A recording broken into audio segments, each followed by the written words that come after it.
नमस्ते एवरीवन। आज हम बात करेंगे डिजीज ऑफ ब्रेस्ट के बारे में। ये एक बहुत इंपॉर्टेंट टॉपिक है जो वुमेन हेल्थ से डायरेक्टली रिलेटेड है। ब्रेस्ट या मेमोरी ग्लैंड चेस्ट के फ्रंट पार्ट में प्रेजेंट होती है। इसमें लोब्यूल्स होते हैं जो मिल्क प्रोड्यूस करते हैं और डक्ट होती है जो मिल्क को निप्पल तक ट्रांसपोर्ट करती है।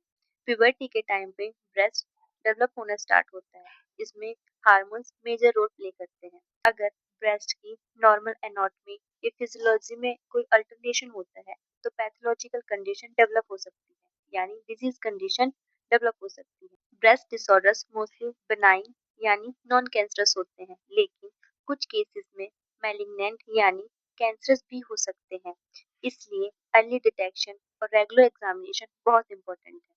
ब्रेस्ट की कॉमन कंप्लेंट्स होती हैं ब्रेस्ट लंप, कोई लंप प्रेजेंट होना, पेनफुल लंप प्रेजेंट होना, ब्रेस्ट में पेन, ब्रेस्ट एब्सेस या इन्फेक्शन, निप्पल का discharge, nipple retraction, breast distortion, cleaning of nipple, distortion, x-ray lump में कोई नोट प्रेजेंट होना। ठीक है, ये सब कॉमन ब्रेस्ट की कंप्लेंट्स होती हैं। इसका आप सेल्फ एग्जामिनेशन कैसे कर सकते हैं? विजुअल इंस्पेक्शन, आप मिरर के सामने खड़े होकर देखिए कि कहीं पे कोई ऐसे नोट टाइप में आपको नजर आ रही है। आर्म को थोड़ा ऊपर उठा के देखिए कि वहाँ आसपास आर्म की इस एरिया में कोई नोट प्रेजेंट है या लिम्फ प्रेजेंट है। आप पाल्पिटेशन कर सकते हैं, आप हाथ को धीरे धीरे से चारों तरफ घुमाएंगे ब्रेस्ट की एरिया में और देखेंगे कि वहाँ पे कुछ नोट सा या फिर कुछ हार्ड फॉर्मेशन फील हो रही है या नहीं।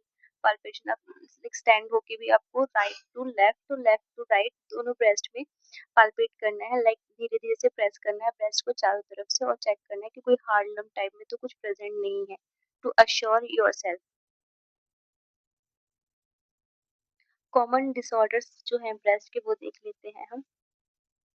सबसे पहले कंजेनाइटल ये बर्थ से प्रेजेंट होते हैं, जैसे अप्लेजिया, अब्सेंस ऑफ ब्रेस्ट होता है, जुवेनाइल हाइपरट्रोफी हो सकती है और एसेसरी ब्रेस्ट टिश्यूज। ठीक है, ये बर्थ से प्रेजेंट होते हैं, कंजेनाइटल कंडीशन में होते हैं। इन्फ्लेमेटरी डिसऑर्डर्स में इसमें मेस्टाइटिस, ट्रॉमा की वजह से फैट नेक्रोसिस, डक्ट एक्टेशिया आते हैं। पेशेंट को पेन, स्वेलिंग और डिस्चार्ज हो सकता है। प्रोलिफेरेटिव कंडीशंस, सबसे कॉमन फाइब्रोटिक डिजीज इसमें है। इसमें ब्रेस्ट में सिस्ट, नोड्यूल्स, पेन डेवलप होता है, स्पेशली प्रीमेंस्ट्रुअल फेज में ज़्यादा पेन होता है। न्यूप्लास्टिक लाइक कैंसरस, ये दो टाइप से होते हैं cancerous, benign non cancer, malignant cancerous. जो बेनाइन की कंडीशन में फाइब्रो एडेनोमा है और मैलिग्नेंट में कार्सिनोमा है। आज हम फाइब्रो एडेनोमा और फाइब्रोसिस्टिक के बारे में डिटेल में जानेंगे थोड़ा सा, और उसके बाद बाकी डिजीज हम नेक्स्ट वीडियो में डिस्कस करेंगे। इस वीडियो में हम फाइब्रो एडेनोमा और फाइब्रोसिस्टिक देखेंगे। Fibro adenoma, fibro adenoma breast का सबसे कॉमन बेनाइन ट्यूमर होता है।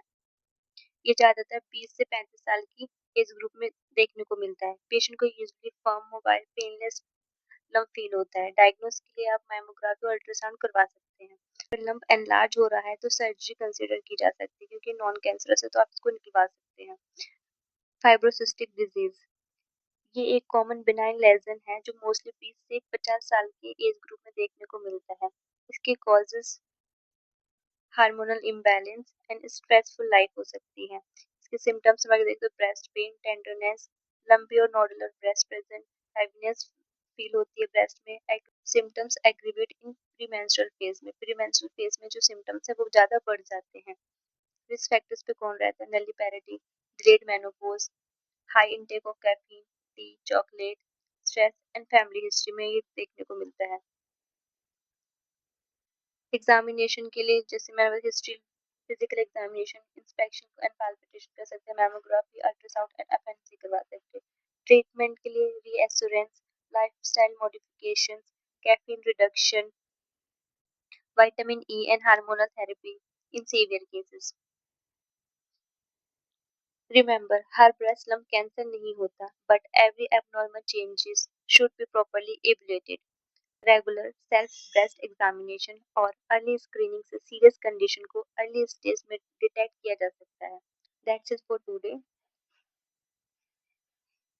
ब्रेस्ट से रिलेटेड बाकी वीडियोस देखने के लिए चैनल को लाइक करें, शेयर करें एंड सब्सक्राइब करें। Thank you.